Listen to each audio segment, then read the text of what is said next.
Hi everybody, welcome back to Brelsford Family Homestead. I'm Darcy. I'm Joe. And today we're going to start expanding the garden. So I don't know how far we'll get this season, but if you have seen before, we picked up some metal from our neighbor and we're going to be using it to make some more raised beds as well as other things. So we're going to get started on those raised beds today. So Joe and I held these panels up to see how high they would be because we thought we would just leave them as is, but they are significantly taller than the beds I have now.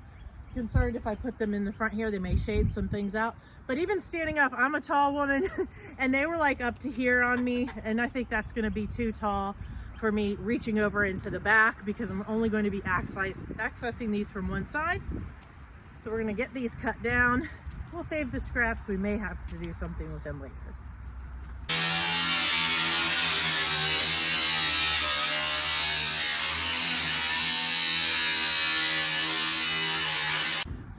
Well, 10 snips it is.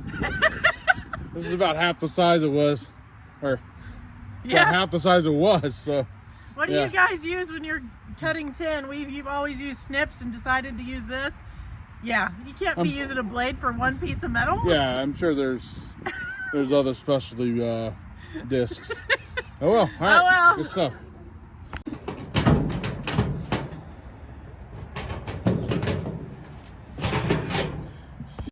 Joe is cutting these down to 8-foot lengths like those beds there because we found that they don't bow from the weight of the soil. Longer than that, sometimes you need supports and stuff. So we're just gonna cut these down and then we'll use the scraps for other things.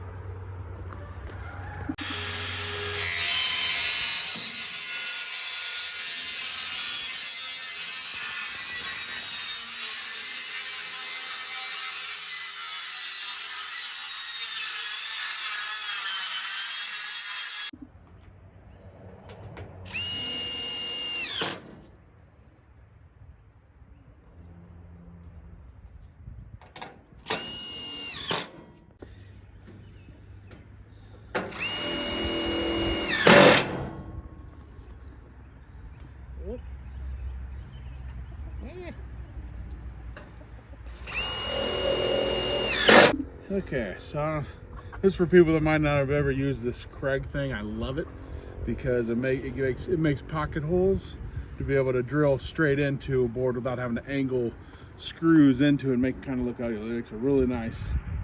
So this is a tool called Craig.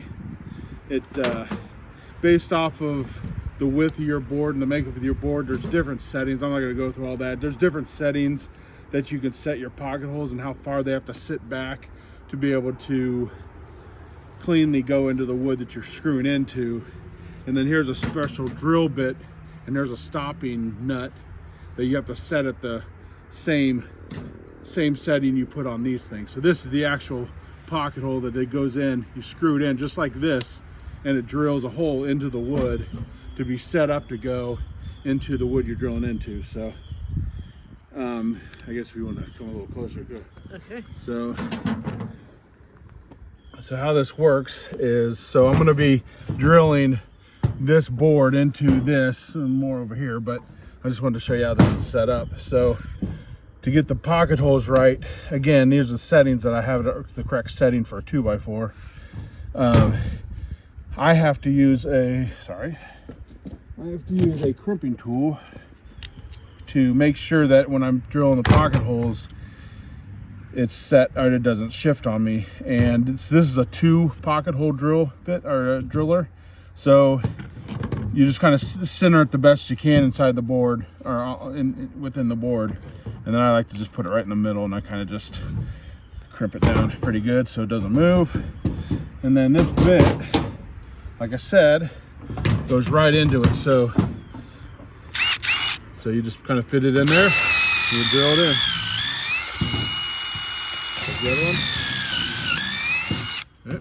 Yep. Easy. And then you release that. And as you see, there's pocket holes that you put your screws in. I'll show you.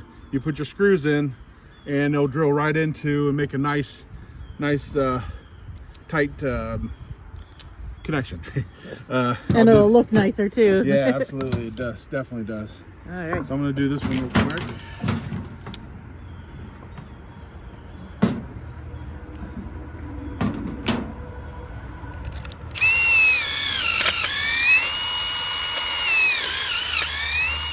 Okay.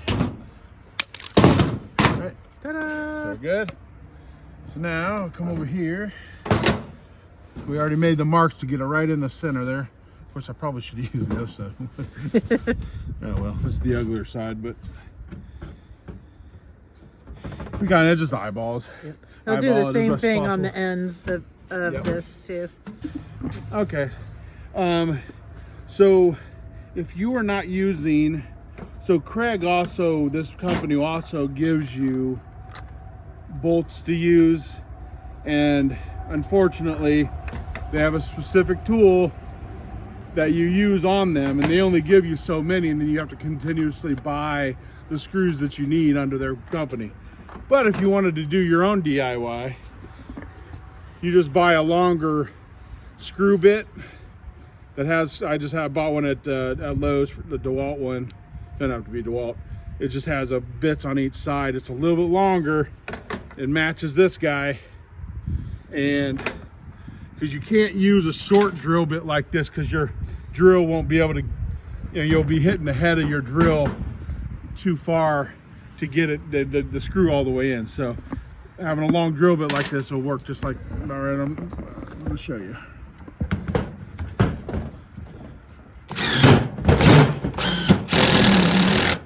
Sinks it right in there. Yep. Got one side done. Yeah.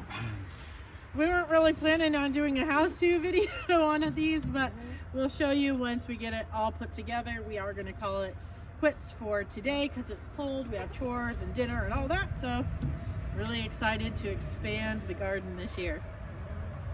We're putting the beds actually together, so we got all the ends and the two sides done. We had to back out some of this metal so they could fit flush to each other. Might have cut a little too much out, but that's still okay. So what we're doing is we're putting screws in the sides where the the long sides are. So they're actually doing that right now.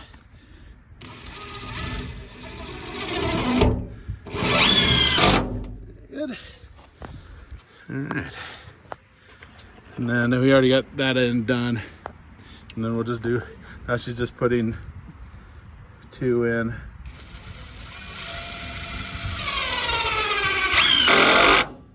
Yeah. This one is all done. The dimensions of this are 27 inches tall, 3 feet deep, and 8 feet long. Eventually we will have one of these over there where you see that trough here. That pussy willow will get moved, and these will go all the way down here. We're coming out a little bit, all the way down almost to the shed. There'll be some area there. Then we'll be putting one back there, there, there. It's gonna get bigger. This is the approximate place that this bed will go. We need to move some of the planters here and move this fence. The goal is to have quite a number of these, but they won't all be finished this season. We will build them as we're able. Right now we have the lumber for 3 of them. I want to say my garden plan, which I should share with you, maybe I'll put a screenshot here when I go to edit this video. 10 total maybe, I don't know. We'll see, but like I said, we'll do it as we are able to with lumber. We already have plenty of metal. This is going to become like part of what the fence is here. There'll be some fencing on top, but this will be the outside. It'll make it easy to mow and weed whack up against, and the solid will also keep rabbits out of my garden and just maximize the space. I don't have a lot of growing space near the house. The area that you have seen, if not, you could check out some garden tours here. Is the only place that I have near the house. Everything else is in the back of the property, which we are planning to plant some things there, but it's not the best for things that need, you know, a lot of attention and watching. Plus, obviously, we have plenty of wildlife back there. So I'm excited to expand the garden. I'm glad you came along and saw us making the different changes to make these work. These work really well for me. I have some challenges with in-ground gardening. That's why I do everything in raised beds. And these are perfect for me. These ones are only 3 feet wide, where the others are 4, because like I said, this is going to be part of the sides here with fencing, so I won't be able to easily access from this side, so I will be accessing from that side and reaching across. 4 feet was just a little too much of a stretch for me. But anyway, if you have any questions, please leave them in the comments below. And as we get these filled and as we expand the garden more, I'll show you that in a later video so you can see what it looks like. I appreciate you watching. Take care and God bless.